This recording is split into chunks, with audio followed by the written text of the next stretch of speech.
Hello and welcome to Supercars of London and my first supercar and the first of the two semi-finals. On my left we have the Audi R8 V8 Spider and on my right we have the Nissan GTR. We're going to test them back to back and hopefully compare the two and pick which car is the best for my first supercar. So let's first get in the Nissan GTR and take this one for a spin.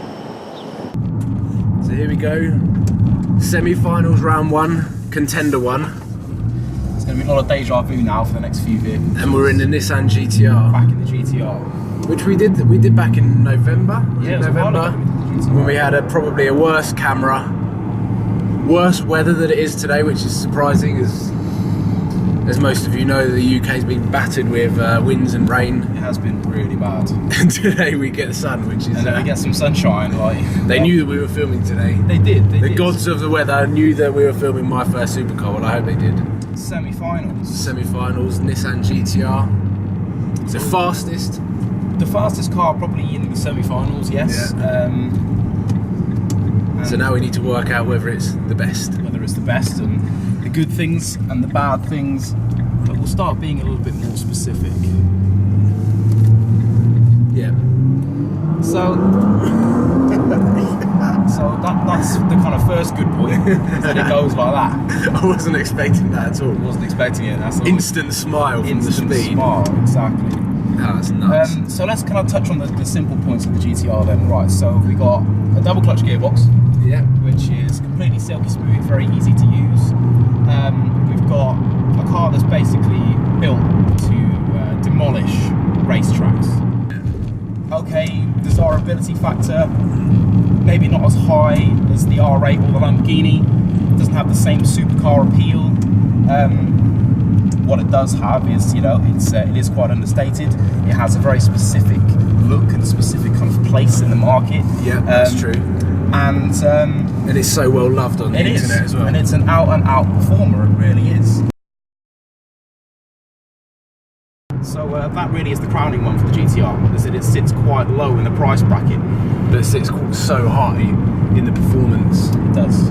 Ratio of... And it's very, you know, completely customizable. You can, you know, do whatever you want to it, yeah. Tuning options for this, exhaust, you know, lots and lots of engine upgrades because it's Japanese. This car gives me that kind of, you know, it gives me that edge, the kind of that special feeling that you want to get when you're driving something that's a bit unique. But I get that just from the performance. Yeah. If I'm in a Ferrari, I'm in a Lamborghini, there's a lot of contributing factors. So to the whole feeling. Exactly. So I'm in, you know, I'm in a 458, you know, and I can see the yellow haunches, and you know, it's the exhaust note, and the fact that it is a medium great gearbox, and you've got the prancing horse in front of you. All these kind of little things. In the GTR, you just forget all of that because when you put your foot down, it's just so mesmerizingly quick. You just don't expect it to be that fast, and it never gets old. It really doesn't. And I'm not sure whether YouTubers will be able to pick up the sound of the whirring of the turbo. You can hear the gear changes. It's very different to the wail of a V8 or the howl of a V10 that you get in the Lamborghinis and Ferraris. It is, which of course everyone is going to favour over the GTR, but yeah, it's a unique sounding car, and I think if you put mad exhaust on it, then it probably does sound quite cool. I've heard some pretty mental ones in London, but obviously this. Well, let's hear this. We've got the tunnel, pretty about 20 feet away, creeping up on us. So let's give it a whirl. It kind of like, it's got this whir. It's a presence. It has got a presence. It's got a very unique sound. I mean, we're kind of held up by traffic, but I mean, I'll hang back.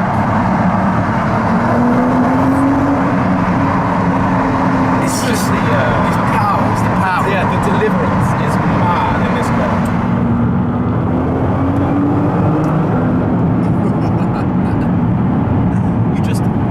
That is the thing.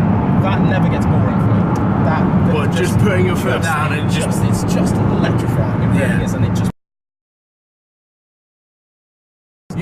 You could go hunting supercars in the Nissan GTR and win. Yeah, you definitely can. And that's a real plus point for the GTR. It doesn't always win against the top four of the semi-finals. It doesn't always win in terms of speed camera. Shut up. It doesn't always win in terms of looks. It doesn't always win in terms of sound. Speed camera. But what it does, more often not winning, is performance. Oh yeah. And this woman knows it as well, because she's always talking about speed cameras. She just thinks we're going round a roundabout at like 20 miles an hour. Yeah, she's just ready. She knows that, like, you know, I'm itching just to go flat out, like, you know, because you are still going to be, you know, you're not going to have the looks of a Lamborghini, you're not going to have the looks of an R8 or the presence or that real kind of knowledge that on your drive there is a car and you can call it a supercar. You know, yeah, a kid's version. You know, not a technological kind of. It's got the same horsepower as a Lamborghini. It's, you know, it goes around Nürburgring 4 seconds faster. That's technologically, yes, it's a supercar. But then you could say that about, you know, you could say that about a new E63 Mercedes. That's got 600 horsepower as well, but it looks like an E-Class. Yeah. Okay, that's the same thing with this. If you have a Lamborghini or an Audi R8 or a Ferrari, that is by definition a supercar, and that's that. And unfortunately, that doesn't happen with this. There's the GTR. And now into the R8. Straight into the R8 immediately. First comparisons, it's a hell of a lot lower. And the seats are a lot more comfortable. You're more comfy in this? More comfy in this. It just... it sits so low to the ground, you just feel like you're in the supercar straight away. Yes, you do. And it does feel a bit more special than the Nissan already. So that's your first impression comparison to the GTRs. It feels a lot more special. It does feel more special. And is that because of the interior? I mean, there's loads more leather, a bit of stainless steel. It's just, I mean, it just feels more luxurious. Yeah, the way that it's laid out. The fact is, in the GTR, as I said, the dash is really high, so it's kind of stacked up here. So you feel like you're in a big car. And when you feel like you're in something that's big, then you know you don't feel quite as nimble. You don't feel like you're in something that's potentially built to make, you know, for things to be able to enjoy yourself. Whereas in this, you know, the dash slopes away to the left hand side, the dials come up right in front of you, it's quite sparse, you've got a lot of visibility, and that's a good thing. And this, I don't know how Audi managed to do it, but this has that X factor.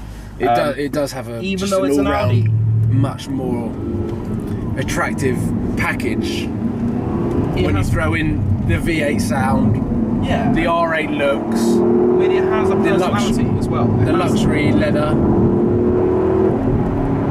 It definitely has a personality. Yeah. You know, in the same way that a Lambo and a Ferrari does. Whereas in the GTR, it doesn't really have one. It just has, you know, a big kind of. It has a really good CV, but you know, it doesn't really have anything to talk about. Yeah. Whereas in this does. This is very surprising. So 3, 2, 1, tunnel.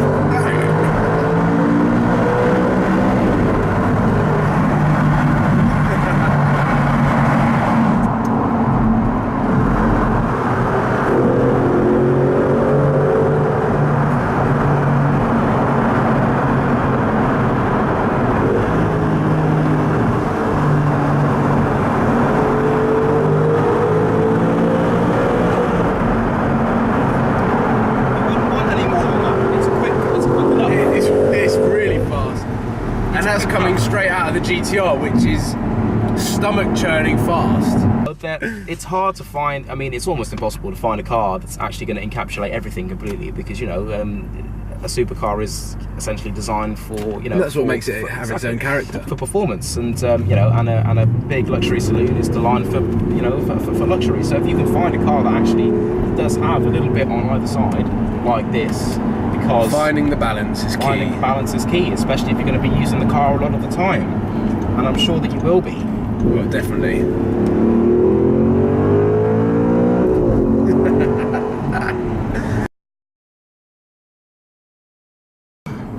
So, semi-final, round 1, tick. Coming back to Premier Velocity HQ in the Audi R8. First 2 are done. The much lower slung out of the 2 cars. And it will be really interesting for the viewer to make sure that you all comment on what you'd prefer to be driving, the R8 or the GTR. Yeah. Of course, they're 2 different cars. Yep, and why? Make sure you give a reason.